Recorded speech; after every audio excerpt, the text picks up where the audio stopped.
ओम भूर्भुव स्वः तत्सवितुर्वरेण्यं भर्गो देवस्य धीमहि धियो यो नः प्रचोदयात्। माँ की संस्कारशाला मानवीय गुण आत्मविश्वास सप्ताह क्र 12। गुरुनामेव सर्वेशा माता गुरुत्रा स्मृता। सब गुरु में माता को सर्वश्रेष्ठ गुरु माना गया है। मानवीय मूल्य आत्मविश्वास। बच्चों की परवाह कीजिए। बहुत से बच्चे बड़े शर्मीले, डरे डरे और खामोश रहा करते हैं। न किसी से कोई बात करते हैं और न जी खोलकर हंसते खेलते हैं। घर पर भी चुपचाप एक कोने में दुबके रहते हैं। जहाँ बच्चे खेलते होते हैं वहाँ भी चुपचाप एक तरफ खड़े खड़े देखा करते हैं। यदि उन्हें पास बुलाओ या बात करो तो खामोश खोई खोई नजर से देखते रहेंगे, न कोई जवाब देंगे और न पास आएंगे। ज्यादा कोई बात उनसे पूछी जाए तो रोने लगेंगे। निस्संदेह इस स्वभाव के बच्चे बड़े करुणास्पद होते हैं। उनको देखकर बड़ी दया लगती है। हंसने, खेलने, बोलने और बात करने वाले बच्चे सबको भाते हैं, लेकिन गुमसुम रहने वाले बच्चे दया के पात्र होते हैं। बच्चे स्वभावतः चंचल और बातूनी हुआ करते हैं। आप एक बार उनसे बात करिए, वे 20 बार आपसे बात करेंगे। आप थोड़ा परिचय कीजिए, वे उस परिचय को घनिष्ठ बना लेंगे। उन्हें थोड़ा सा प्यार दीजिए, वे मित्र बन जाएंगे और आपको देखकर तत्काल प्रसन्न होने लगेंगे। फिर क्या बात है कि अपनी सहज प्रकृति के विपरीत बहुत से बच्चे चुपचाप खोए खोए और डरे डरे से रहते हैं। बच्चों की इस अस्वाभाविक प्रवृत्ति के जहां और भी बहुत से कारण हो सकते हैं, वहां एक विशेष कारण माता पिता द्वारा उनकी उपेक्षा एक इतना बड़ा अभिशाप है कि जिसके साथ यह बढ़ता जाता है उसको दयनीय बना देता है। यदि किसी जड़ वस्तु की भी उपेक्षा की जाती है तो वह भी अपना स्वाभाविक सौंदर्य खो देती है। फिर बच्चे तो सप्राण और कोमल होते हैं।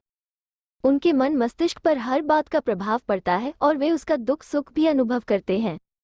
अस्तु, बच्चों के सहज विकास और उनके सहज सौंदर्य को सुरक्षित रखने के लिए आवश्यक है कि उनकी किसी भांति उपेक्षा न की जाए। उन्हें माता पिता और अभिभावकों का समुचित प्यार मिलना चाहिए। बच्चों के जो अन्य नैतिक अधिकार होते हैं वे भी उन्हें प्राप्त होने चाहिए। जो अभिभावक बच्चों को समुचित प्यार नहीं देते या उनकी बात बात पर उपेक्षा किया करते हैं वे अंदर से कठोर स्वभाव के होते हैं। उनके बच्चों का वांछित विकास नहीं हो पाता और वे समाज में अनुपयोगी व पिछड़े हुए रह जाते हैं। न खुलकर हंस बोल पाते हैं और न पैर जमाकर किसी क्षेत्र में मंडित पाते हैं। वे प्रत्येक से डरे डरे और शर्माए से रहा करते हैं। बहुत से अभिभावक अपने तक इतने सीमित होते हैं कि उन्हें बच्चों की ओर ध्यान देना बोझ लगता है। बच्चे उन्हें पुकारते रहते हैं, वे सुनते ही नहीं। वे कुछ बात पूछते हैं, उसका उत्तर ही नहीं देते। यदि ज्यादा बोलते या पुकारते हैं तो रुखाई से पेश आते हैं। वे प्यार और स्नेह के लोभ से पास आते हैं तो भगा देते हैं। अभिभावकों का ये स्वभाव अच्छा नहीं होता है। ये बात सही है कि उनकी अपनी कुछ समस्याएं ऐसी होती हैं जो उनको और परेशान किए रख सकती हैं। इसका यह मतलब कभी नहीं है कि अपनी समस्याओं में इस सीमा तक खोया रहा जाए कि बच्चे उनके स्नेह अथवा देखरेख से वंचित हो जाएं। ऐसा होने से धीरे धीरे बच्चे अभिभावकों से बात करना, उनके पास जाना, अपना दुख सुख कहना छोड़ देते हैं। वे अपने को अकेला और असहाय समझकर अंदर घुटते रहते हैं, जिससे उनके अंदर ही अंदर एक कुंठा पैदा हो जाती है जो उन्हें खामोश और भयभीत बना देती है। बहुत से अभिभावक खाते पीते समय बच्चों को पास नहीं आने देते और उन्हें पहले खिला दिया जाता है। इससे बच्चे उनके साथ भोजन करने के सुख और गौरव वंचित रह जाते हैं। साथ ही वे ठीक से अलग से खाना पाकर जिस तरह से खा पी पाते हैं, खाते पीते हैं और अकेलेपन के भाव से मन ही मन दुखी रहते हैं। जो बच्चे घरों में होते हुए भी साथ में नहीं खिलाए जाते वे चुपचाप किसी कोने में खड़े अभिभावकों को खाते देखा करते हैं और कोई जरूरत होने पर भी डर से पास नहीं जाते। ऐसे बच्चों मन में बहिष्कृत किए जाने का भाव पैदा हो जाता है और वे मन ही मन बड़े दीनहीन हो जाते हैं। खाने पीने की तरह उनके पहनने, ओढ़ने, पढ़ने, लिखने, कापी किताबों, स्कूल आने जाने आदि अन्य बातों पर भी ध्यान नहीं देते। उनके कपड़े गंदे हैं, कमीज या कोट में बटन नहीं है, पायजामा ठीक नहीं बंधा है, आस्तीन खुली है, कापी खत्म हो गई है, किताब खो गई है, पेंसिल चाहिए, इनमें से किसी का पता उन्हें नहीं रहता। पता रहे भी कैसे, स्वयं देखेंगे नहीं, कहने पर ध्यान नहीं देंगे। ऐसी दशा में बच्चे निहायत ही गंदे, अस्त व्यस्त और अपनी ओर से निरपेक्ष हो जाते हैं। वे आवश्यकता पूरी करने के लिए या तो किसी से चीजें मांगेंगे या चुराएंगे। वे किताब से कापी और कापी से निब बदलेंगे। चीजों की कमी के कारण हर समय अध्यापक से डरते रहेंगे। पढ़ने में उनका जी नहीं लगेगा और कक्षा से भागे रहने का प्रयत्न करेंगे। जिन बच्चों का ध्यान अभिभावक नहीं रखते उनकी परवाह अन्य लोग भी नहीं करते। अध्यापक उनकी चिंता नहीं करते और साथ ही उपहास किया करते हैं। घर में अभिभावकों की उदासीनता और बाहर दूसरों की उपेक्षा उन्हें बहुत ही दयनीय दशा में पहुंचा देती है। उपेक्षित बच्चों के चेहरे पर एक ऐसी उदासी रहती है जिसे देखकर न उनसे कोई बात करना पसंद करता है और न प्यार करना। वे जहां भी जाते हैं उपेक्षित ही रहते हैं। बच्चे जब तक पूरी तरह समझदार और अपनी परवाह आप करने योग्य न हो जाए, अभिभावकों को उनकी हर बात का ध्यान रखना चाहिए। उन्हें उनका प्यार मिलना चाहिए, आवश्यक निर्देश और प्रशिक्षण मिलना चाहिए और जरूरतों की पूर्ति होनी चाहिए। जिन बच्चों को माता पिता का समुचित प्यार मिलता है उनका हर दिशा में समुचित विकास भी होता है। माता पिता की परवाह से वे स्वयं भी अपनी परवाह करना सीख जाते हैं। ठीक से रहना, बोलना, बात करना, चलना फिरना और व्यवहार करना आ जाने से बच्चे बड़े होकर समाज के सुंदर घटक बनते हैं और इसके विपरीत जो बच्चे उपेक्षा अथवा उदासीनता के शिकार होते हैं उनके सारे समुचित विकास रुक जाते हैं। वे निहायत निकम्मे, निराश और निरर्थक बन जाते हैं। उनमें एक ऐसी दयनीयता घर कर लेती है कि वे जीवन भर प्रमुखापेक्षी बनकर कोई उन्नति नहीं कर पाते हैं। जो अपनी और अपनी चीजों की परवाह करना नहीं जानते उनसे यह आशा करना कि दूसरों की परवाह कर सकेंगे एक व्यर्थ विडंबना है।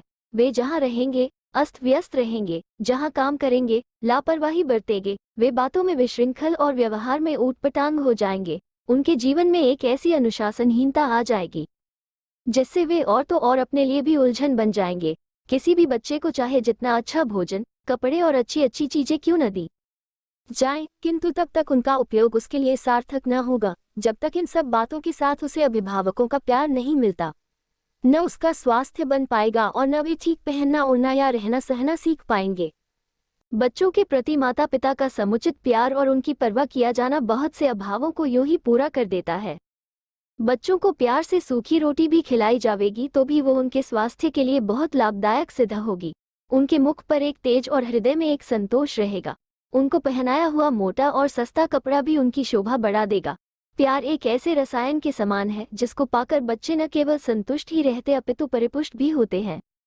जो बच्चे अभिभावकों के प्रेम से परिपुष्ट रहते हैं उनका किसी अभाव में भी कोई विकास रुकने नहीं पाता। वे शारीरिक, मानसिक और बौद्धिक तीनों दिशाओं में स्वच्छंदता से बढ़ते जाते हैं। वे प्रसन्नता से स्कूल जाते हैं। जो लगातार पढ़ते हैं और सबके साथ स्नेहपूर्ण सामंजस्य स्थापित कर लेते हैं उन्हें सभी चाहते और प्यार करते हैं।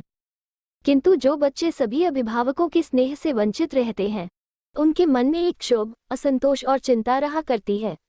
न पढ़ाई में उनका मन लगता है और न साथियों से पटरी बैठती है। वे हर समय खिसियाए और झल्लाए रहते हैं जिससे बात बात पर चिढ़ते और झगड़ते हैं। मन में एक शून्यता रहने से उनके मस्तिष्क में भी एक तनाव रहता है जिससे उनकी एकाग्रता और स्मरण शक्ति का ह्रास हो जाता है। न तो पढ़ाया हुआ पाठ उनकी समझ में आता है और न वे उसे याद कर पाते हैं। उनकी यह कमी केवल पाठों तक ही सीमित नहीं रहती बल्कि जीवन के प्रत्येक पग पर बाधक होती है। अस्तु, बच्चों को एक अच्छा नागरिक और सफल गृहस्थ बनाने के लिए प्यार और परवाह के साथ उनका पालन किया जाना चाहिए। बच्चों का केवल होना ही होना नहीं बल्कि उनका होना ठीक अर्थों में तभी है जब वे एक अच्छे मनुष्य, सफल गृहस्थ और सुशील नागरिक बन सके। अनुपयोगी एवं अनुपयुक्त जनसंख्या की वृद्धि कोई प्रशंसनीय बात नहीं है। एक सुशील एवं सफल संतान अयोग्य 100 संतानों से कहीं बढ़कर है। जो अभिभावक अपने बच्चों को उत्तरदायित्वपूर्ण परवाह से नहीं पालते वे राष्ट्र का हित तो दूर अहित ही करते हैं, और यदि राष्ट्रीयता को दूर की बात मानकर व्यक्तिगत बात ही ले ली जावे तब भी अस्त व्यस्त, अदक्ष एवं अनुशासनहीन बच्चे क्या अपना भला कर पाएंगे और क्या अपने माता पिता का। यदि अनुपयुक्तता से हानि न होती तो आज समाज और संसार में दिखने वाली दुखद बुराइयों की वृद्धि न होती और अधिक संतानों वाले अभिभावक अधिक दुखी न दिखकर अधिक से अधिक सुखी दिखते। पम श्रीराम शर्मा आचार्य समाप्त।